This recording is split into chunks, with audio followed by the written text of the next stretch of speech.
Top 5 pros and cons to living in Aurora, Colorado.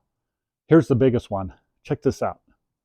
It's April 4th, Tuesday, and it's snowing.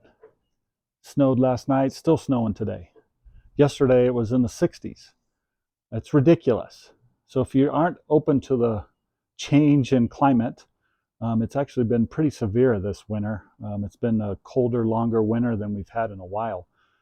Temperatures have stayed depressed this year. So if that's not something that you're open to, it's definitely a con. It's just amazing. I thought we had seen the last of this. But they say you don't turn your sprinklers on until May 1st, and this would be why. I got below freezing last night. It's in the 30s right now. It's cold. See my breath? Definitely a reason not to live in Aurora. Other reasons, there's no water. As I mentioned before, it's dry. Yeah, despite the snow, it's a super dry climate. We have no moisture here, especially in the winter. Summer gets a little better, but it's bad. Everybody moves here because it is dry. It's pro or con again how you adapt to that type of situation, but it is dry here, so it affects a lot of stuff, a lot of skin. People from more moisture climates notice it right away, that their skin's drying up. So you do need to drink a lot of water. You do need to moisturize, all that fun stuff. But that's definitely the second top 5 pro and con. Number 3 is this cold. Again, it's April, but during the winter, February, January timeframe, it can get pretty darn cold. We see negative temperatures. I mean, we don't really get the highs. We don't get above 100 in the summer. It's quite interesting. We're kind of in the middle of the United States as far as north-south goes, and we're mile high. So if you're not ready for that type of stuff, be aware. Number 4 is we are a mile high. If you don't know what that means, how that affects you, go ahead and fly here and go up to the mountains right away. See how your body reacts. It's a real thing. Altitude sickness, they call it.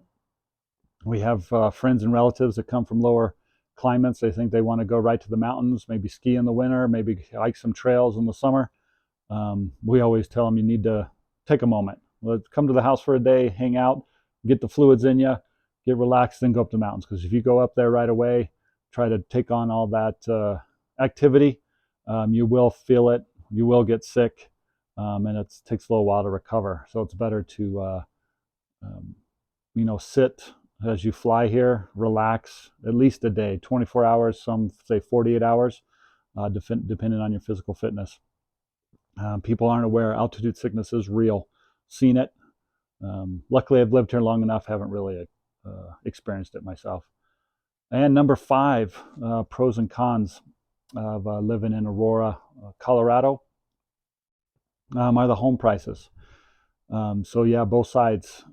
Compared to coastal cities, the big cities, which still have great value for your money, but we've caught up. So a lot of people that have lived here have noticed big increases, obviously after COVID, 2020, 2021, beginning of 22, seen 20% a year increases. It's quite substantial. So the affordability has definitely been impacted. So keep that in mind if it's, again, someplace you want to go as you're comparing it to other places around the country. Our prices are not as affordable as they were. And don't see that changing anytime soon. Demand is still super high here, even with the rates fluctuating, getting higher than they've been. Demand is still huge. If you follow my personal webpage, Jason Morris Realtor, you'll see your YouTube channel there. You'll see my weekly videos that I do on the market. So good resource there.